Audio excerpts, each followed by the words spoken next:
خدا کی موجودگی کا تجربہ۔ اپولو 15 میں امریکہ کے جو 3 خلاباز چاند پر گئے تھے ان میں سے ایک کرنل جیمز ایروین تھے۔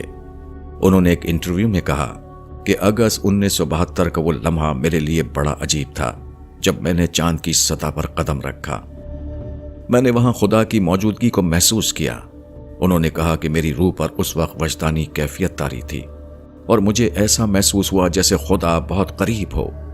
خدا کی عظمت مجھے اپنی آنکھوں سے نظر آ رہی تھی۔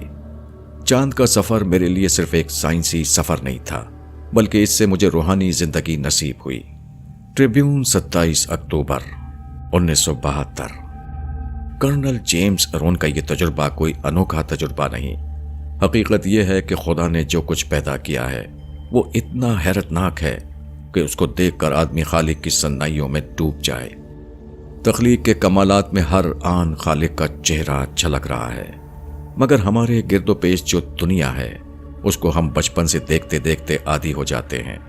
اس سے ہم اتنا مانوس ہو جاتے ہیں کہ اس کے انوکھے پن کا ہم کو احساس نہیں ہوتا۔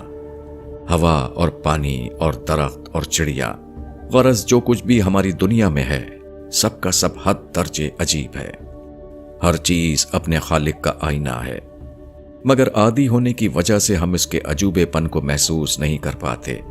مگر ایک شخص جب اچانک چاند کے اوپر اترا اور پہلی بار وہاں کے تخلیقی منظر کو دیکھا تو وہ اس کے خالق کو محسوس کیے بغیر نہ رہ سکا۔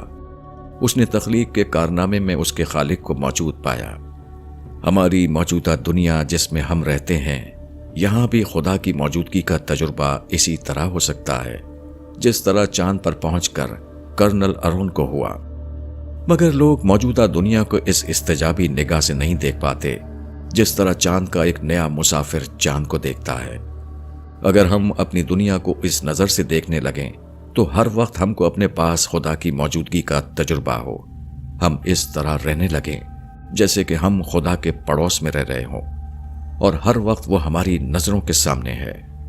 اگر ہم ایک اعلیٰ درجے کی مشین کو پہلی بار دیکھیں تو فی الفور ہم اس کے ماہر انجینئر کی موجودگی کو وہاں محسوس کرنے لگتے ہیں۔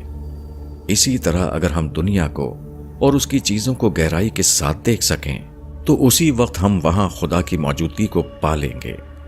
خالق ہم کو اس طرح نظر آئے گا کہ ہم خالق اور تخلیق کو ایک دوسرے سے جدا نہ کر سکیں۔ موجودہ دنیا میں انسان کی سب سے بڑی دریافت یہ ہے کہ وہ خدا کو دیکھنے لگے، وہ اپنے پاس خدا کی موجودگی کو محسوس کر لے۔ اگر آدمی کا احساس زندہ ہو تو سورج کی سنہری کرنوں میں اس کو خدا کا نور جگمگاتا ہوا دکھائی دے گا۔ ہرے بھرے درختوں کے حسین منظر میں وہ خدا کا روپ جھلکتا ہوا پائے گا۔ ہواؤں کے لطیف جھونکے میں اس کو لمس ربانی کا تجربہ ہوگا۔ اپنی ہتھیلی اور اپنی پیشانی کو زمین پر رکھتے ہوئے اس کو ایسا محسوس ہوگا گویا اس نے اپنا وجود اپنے رب کے قدموں میں ڈال دیا ہے۔ خدا ہر جگہ موجود ہے، بشرط یہ کہ دیکھنے والی نگاہ آدمی کو حاصل ہو جائے۔